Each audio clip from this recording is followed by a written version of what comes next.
Now we come to another topic, this is gravitational field. Gravitational field.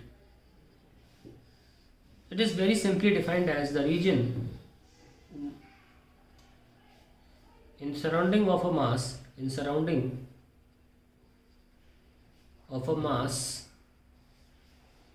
where other masses experience an attractive gravitational force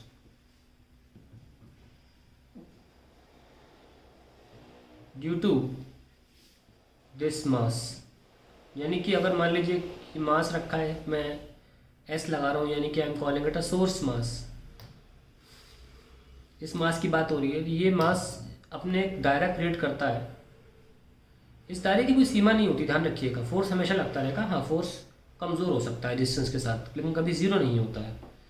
तो यहाँ पे हम एक मान लीजिए कोई मास रख दिया, let me call it M naught, and generally we call it test mass. इसको हम एक्सप्लेन करेंगे थोड़ी देर में। तो ये मान लेते हैं कि इस पर्टिकुलर डिस्टेंस पर से कैपिटल आर पे अब एम नॉट फोर्स जो महसूस कर रहा है वो जस्ट महसूस कर रहा है। थोड़ा भी बाहर निकलेगा तो इसका फोर्स बंद हो जाएगा महसूस होना। ऐसे एक्चुअली होता नहीं है, लेकिन डिफाइन हम ऐसे ही करते हैं कि वो टोटल रीजन जहाँ पर फोर्स महसूस किया जा सकता हो, उस रीजन को हम बोलते हैं ग्रेविटेशनल फील्ड। और ये वॉल्यूम फॉर्म में होता है रीजन, क्योंकि पूरे 3D पोर्शन में ये फोर्स महसूस किया जा सकता है ग्रेविटेशनल फील्ड। इसीलिए मैं जस्ट डिफाइन किया, मैंने दिखा भी दी। और ध्यान रखना पूरे वॉल्यूम पोर्शन में होगी, सिर्फ सर्कल में नहीं है। ठीक है, ध्यान रखना सर्कल नहीं है, पूरा वॉल्यूम में, इट्स अ स्फीयर। नाउ तो अगर रीजन ग्रेविटेशनल फील्ड इसे बोलते हैं, पर मैथमेटिकली इसको एक अलग टर्म दिया गया है, दैट इज ग्रेविटेशनल फील्ड। हम इसको कैलकुलेट भी कर सकते हैं मतलब, और हम बोलते हैं इसको ग्रेविटेशनल फील्ड इंटेंसिटी या ग्रेविटेशनल फील्ड स्ट्रेंथ। देखिए कि फिजिक्स में बहुत सारे यूनिटरी टर्म्स होते हैं, जैसे कि पावर था वर्क 1 सेकंड में किया हुआ, वर्क अपॉन टाइम। हाँ, पूरे टाइम में काम किया तो वर्क, और 1 सेकंड में किया तो वर्क अपॉन टाइम। पावर एक यूनिटरी टर्म है, 1 सेकंड में किया हुआ काम पावर कहलाता है। ऐसे ही आप वेलोसिटी भी बोल सकते हैं, वेलोसिटी या डिस्प्लेसमेंट अपॉन टाइम। 1 सेकंड में ट्रैवल डिस्प्लेसमेंट को वेलोसिटी बोल देते हैं। तो जैसे कि इन ऐसी यूनिट टर्म्स के काफ़ी फ़ायदे होते हैं। जैसे कि अगर मान लो सोनू ने काम किया, वही काम सोनू ने कुछ काम किया 2 घंटे में, वही काम मोनू ने 1 घंटे में कर लिया। तो आप वर्क तो सेम बोल रहे हो, पर ज़्यादा एफिशिएंट कौन है, किसे नौकरी पर रखोगे? ऑब्वियसली जो 1 घंटे में कर रहा है। तो यूनिटरी टर्म्स काफ़ी काम आ जाते हैं। सिमिलरली ग्रेविटेशनल फील्ड स्ट्रेंथ, या you can also right intensity, ये दोनों में कोई भी लिख सकते हो, ये भी एक यूनिटरी टर्म है। किस फोर्स का? जैसे कि फोर्स जो होता था वो 2 m1 और m2 के बीच में फोर्स है। तो m1 m2 पे जो फोर्स लगा रहा है m2 पे, उसे हम बोलते हैं force, that is m1 m2 upon g into r square by r the distance. लेकिन अगर हम m1 m2 की जगह ऐसा मास रखें जिसका वजन 1 यूनिट हो, 1 यूनिट क्या हो सकता है? अगर CGS में बात करोगे, CGS में तो 1 ग्राम ले लेना, अगर ऐसा ही बात कर रहे हो तो 1 kg ले लो। तो वो इसीलिए यूनिट फिक्स नहीं की जाती, कुछ भी हो सकता है डिपेंडिंग ऑन कि आप किस यूनिट में काम कर रहे हैं। तो अगर m2 पे जाएंगे सिर्फ 1 यूनिट का मास लोगे तो क्या हो जाएगा एक तरह से g m1 bye r square, यही होगा ना। और 1 यूनिट का यहाँ पे 1 लिख लिया जाएगा। तो ऐसी चीज़ों को लाया कैसे गया, तो हम इसको अंग्रेजी में कैसे लिखते हैं? हम लिखते हैं द फोर्स एक्सपीरियंस्ड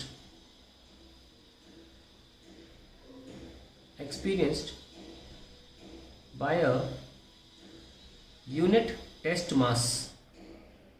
टेस्ट का मतलब समझाने वाले थोड़ी देर में। Unit test mass is called gravitational field intensity. Gravitational field intensity क्या बोला मैंने? यूनिट मास द्वारा जो फोर्स महसूस होगा, और टेस्ट का मतलब बता रहा हूँ।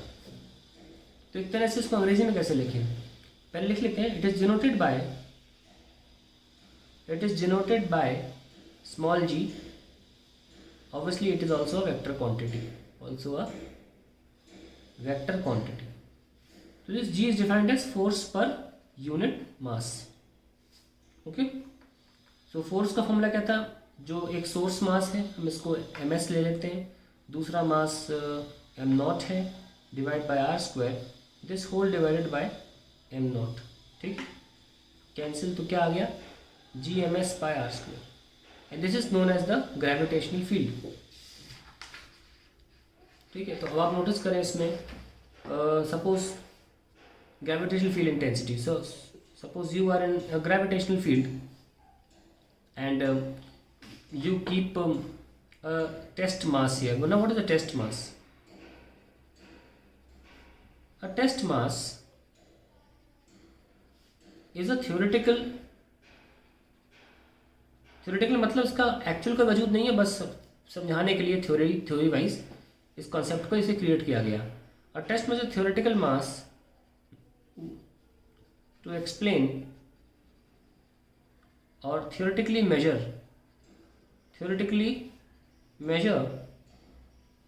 the gravitational field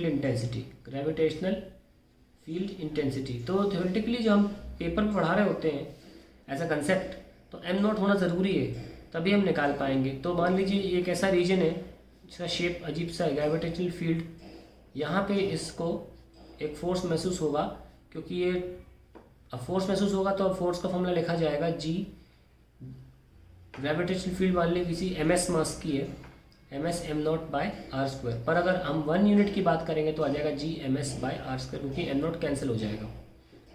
ओके, तो हम कैसे लिख सकते हैं, जी इजी वेक्टर फॉर्म में लिखना चाहे तो वेक्टर फॉर्म में लिख लें, m s upon r square. अब देख सकते हैं कि हमारी जो ग्रेविटेशनल फील्ड है वो सिर्फ सोर्स मास की है, और test mass is not coming into existence because test mass is measure कर रहा है, but the gravitational field does not depend on it. तो टेस्ट मास के बिना आप ग्रेविटेशनल फील्ड सॉल्व भी नहीं कर सकते, आफ्टर ऑल उसका पेरेंट मेन फॉर्मूला तो यही है, एफ बाई एम नॉट। फिर भी हमारी ग्रेविटेशनल फील्ड एम नॉट पर डिपेंड नहीं करती।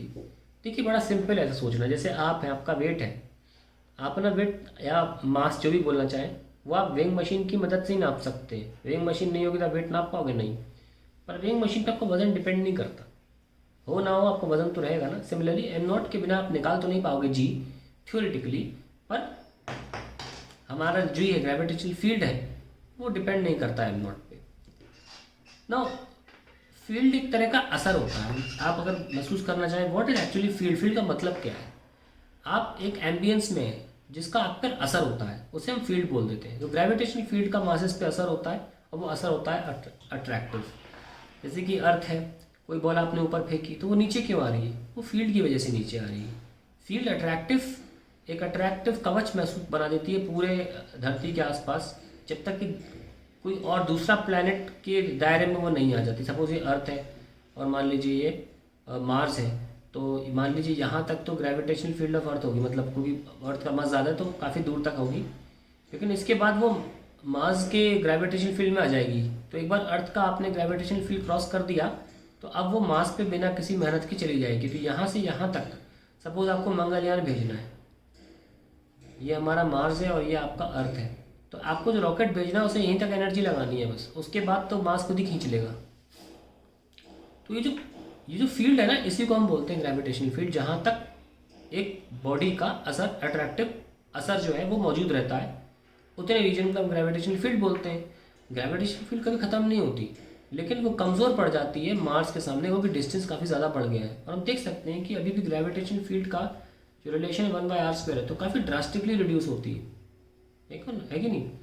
तो गिवन बॉडी की अगर मान लो मास नहीं है तो और पूरे ब्रह्मांड में केवल धरती है, तो फिर धरती की ग्रेविटेशनल फील्ड कभी ज़ीरो नहीं होगी, बहुत कम हो जाएगी तो कभी ज़ीरो नहीं होगी। लेकिन क्योंकि दूसरा बॉडी आ गया है तो एक पॉइंट ऐसा आता है जहाँ पर ग्रेविटेशनल फील्ड ऑफ अर्थ और ग्रेविटेशनल फील्ड ऑफ मार्स दोनों सेम हो जाते हैं।